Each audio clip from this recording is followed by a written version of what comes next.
ఉన్న జీవో 29 రద్దు చేసి ప్రభుత్వ ఉద్యోగాల్లో కూడా ఎస్సీ ఎస్టీ బీసీలకు నియామకాల్లో దగా చేసింది ఈ కాంగ్రెస్ ప్రభుత్వం. అదేవిధంగా విద్యార్థి భరోసా కార్డు అన్నారు. విద్యార్థి భరోసా కార్డు ఎక్కడ కూడా వచ్చినటువంటి పరిస్థితి లేదు. నిరుద్యోగ యువతకు నెలకు 4000 నిరుద్యోగ భృతి ఇప్పిస్తా అని ప్రియాంక గాంధీ గారే హామీ ఇచ్చారు. నిరుద్యోగ భృతికి అతిగతి లేదు. 2 ఏళ్లైనా భృతి లేదు. 2 లక్షల ఉద్యోగాలు లేవు. 75% ప్రైవేట్లో రిజర్వేషన్ లేదు. విద్యా భరోసా కార్డు లేదు. జాబ్ క్యాలెండర్ దగా క్యాలెండర్ అయిపోయింది. 5 హామీల్లో ప్రియాంక గాంధీ గారు మీరిచ్చిన ఒక్క హామీ అమలైందా అని నేను ప్రశ్నిస్తా ఉన్నా. Is it not your responsibility to review? ఇదే రాహుల్ గాంధీ గారు కూడా ఆయన కూడా వచ్చి అశోక్ నగర్లో సెంట్రల్ లైబ్రరీ మెట్ల మీద కూర్చొని నిరుద్యోగ యువతకు మాట ఇచ్చారు. 2 లక్షల ప్రభుత్వ ఉద్యోగాలు ఇప్పిస్తామన్నారు. సోనియా గాంధీ గారు కూడా తెలంగాణ ప్రజలకు లేఖ రాశారు. మేమిచ్చిన హామీలన్నీ అమలు చేసే బాధ్యత తల్లిగా నేను తీసుకుంటాను అన్నారు. మరి ఈరోజు సోనియా గాంధీ గారు అడగట్లేదు. అశోక్ నగర్ లైబ్రరీ మెట్ల మీద కూర్చున్న రాహుల్ గాంధీ గారు రివ్యూ చేయరు. సరూర్ నగర్ స్టేడియంలో యూత్ పాలసీని విడుదల చేసిన ప్రియాంక గాంధీ గారు ఈరోజు ప్రశ్నించడం లేదు. మొత్తంగా గాంధీ కుటుంబం, సోనియా గాంధీ గారు, ప్రియాంక గాంధీ గారు, రాహుల్ గాంధీ గారు నిరుద్యోగ యువతీ యువకులను ఈరోజు దారుణంగా మోసం చేశారు.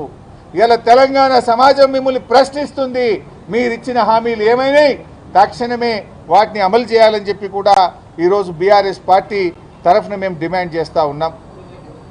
అన్ని గోబల్స్. రేవంత్ రెడ్డి మాట్లాడితే గోబల్సే మాట్లాడతాడు. 60,000 ఉద్యోగాలు ఇచ్చినా అంటాడు. ఎక్కడిచ్చిన ఆయన 60,000? ఇలా పిల్లలు అడుగుతున్నారు. 60,000 ఉద్యోగాలకు సంబంధించి నువ్వు వైట్ పేపర్ రిలీజ్ చేయి. ఎందుకు వైట్ పేపర్ రిలీజ్ చేస్తలేవు? 60,000 ఉద్యోగాల వైట్ పేపరు ఎప్పుడు నోటిఫికేషన్ వచ్చింది? ఎప్పుడు పరీక్ష పెట్టిండ్రు? ఎప్పుడు రిజల్ట్స్ ఇచ్చినాయి? ఇవాళ చెప్పాల్సిన అవసరం ఉందా లేదా? అది రిలీజ్ చేయను వైట్ పేపర్. అంతా మోసం. ఇవాళ ఎవరైతే ఇప్పుడు పిల్లలు చెప్పారు, ఆ రోజు మేమందరం కూడా చదువుకుని ఒక అబ్బాయి వికారాబాద్కి వెళ్ళి వచ్చింది, శరత్ అనుకుంటా. అబ్బాయి చెప్తుండే, అన్న మేము లైబ్రరీలో చదువుకుంటుంటే ఆ రోజు కోదండరామ్ గారు, బల్మూరు వెంకట్ గారు, ఆకునూరు మురళి గారు, రియాజ్ గారు మా దగ్గరికి వచ్చి, ఏ బీఆర్ఎస్ పార్టీ మళ్ళీ గెలిస్తే ఏం చేయది, మీరందరూ మా కోసం బస్సు యాత్ర చేయండి, మా కోసం ఓట్లేపియండి, మేము 2 లక్షల ఉద్యోగాలు ఇస్తామంటే నమ్మినమన్నా. కాంగ్రెస్ కోట్లేయమని మా నాయనమ్మయి, అమ్మమ్మయి, తాతలై, అమ్మా నాయన కాళ్ళు మొక్కి కాంగ్రెస్ కోట్లేపించినాం.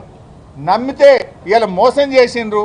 మాకు ఉద్యోగాలు రాలేదు కానీ కోదండరాంకు ఉద్యోగం వచ్చింది, ఆకునూరు మురళికి ఉద్యోగం వచ్చింది, రియాజ్కు ఉద్యోగం వచ్చింది, లాస్ట్కు ప్రియాంక గాంధీకి కూడా ఉద్యోగం వచ్చింది. కానీ నిరుద్యోగ యువకులకు మాత్రం ఈ రాష్ట్రంలో ఉద్యోగాలు రాలేదు. ఇలా వాళ్ళు ముఖం చాటేస్తున్నారు. అదే కోదండరామ్ గారి దగ్గరకో, మురళి గారి దగ్గరకో, రియాజ్ గారి దగ్గరికి పోతే అన్న మమ్మల్ని బెదిరిస్తున్నారు, మమ్మల్ని కొడుతున్నారు అని చెప్పి నిరుద్యోగ యువత ఈరోజు ఆవేదనతో మాకు చెప్పుకుంటా ఉన్నారు. పిల్లలు అడగడానికి పోతే బిడ్డని సంగతి చూస్తామని భయభ్రాంతులకు గురి చేస్తున్నారు. అక్రమ కేసులు పెడుతున్నారు పిల్లల మీద. ప్రశ్నిస్తే పిల్లల మీద దాడులకు పాల్పడతా ఉన్నారు. నిరుద్యోగ యువతి యువకులారా, ధైర్యంగా ఉండండి, భయపడాల్సిన అవసరం లేదు. తెలంగాణ రక్తంలోనే ప్రశ్నించే తత్వం ఉంది. పోరాటంతోనే తెలంగాణ రాష్ట్రాన్ని కేసీఆర్ గారు సాధించారు. మీరు పోరాడండి, మీ వెనుక బీఆర్ఎస్ పార్టీ ఉంటుంది.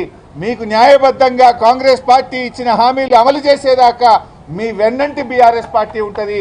మీ న్యాయబద్ధమైన పోరాటానికి సంపూర్ణమైన మద్దతు ఇస్తాం. రేపు శాసనసభలో కూడా బీఆర్ఎస్ పార్టీ మీకోసం గొంతెత్తుతుంది, ప్రశ్నిస్తుంది. మీ 2 లక్షల ఉద్యోగాలు వచ్చేదాకా ఈ కాంగ్రెస్ పార్టీని, రేవంత్ రెడ్డిని వదిలిపెట్టమని చెప్పి మీ అందరికీ ధైర్యాన్ని ఇస్తా ఉన్నాం. మీరెక్కడ కూడా అధైర్యపడకండి, ధైర్యంగా ముందుకు సాగండి అని చెప్పి కూడా నేను మీ అందరినీ కూడా కోరుతూ, ఇవాళ ముఖ్యంగా ఒక అబ్బాయి మాట్లాడుతూ ఫీజు రియంబర్స్మెంట్ రాలేదు, శ్రీధర్ అని, శ్రీధరే కదా, మానుకోట నుంచి వచ్చినటువంటి శ్రీధర్ ఉస్మానియా యూనివర్సిటీలో పీజీ చేస్తున్నానన్నా, మాకు ఫీజు రియంబర్స్మెంట్ రాక మెస్ బిల్లులు విడుదల కాకుండా మాకు చాలా ఇబ్బంది అవుతుంది అని చెప్పి ఒక అబ్బాయి చెప్పాడు. ఆనాడు ప్రియాంక గాంధీ ఇచ్చిన మేనిఫెస్టోలో ఏం చెప్పారు? 3,000 కోట్ల పెండింగ్ ఉన్న ఫీజు రియంబర్స్మెంట్ బకాయిలు విడుదల చేస్తాం, ఏ ఏడాది కాడాది ఫీజు రియంబర్స్మెంట్ ఇస్తామన్నారు. మరి రేవంత్ రెడ్డి వచ్చి 20 నెలలు అయింది, ఒక్క రూపాయి ఫీజు రియంబర్స్మెంట్ ఇచ్చావా? ఇలా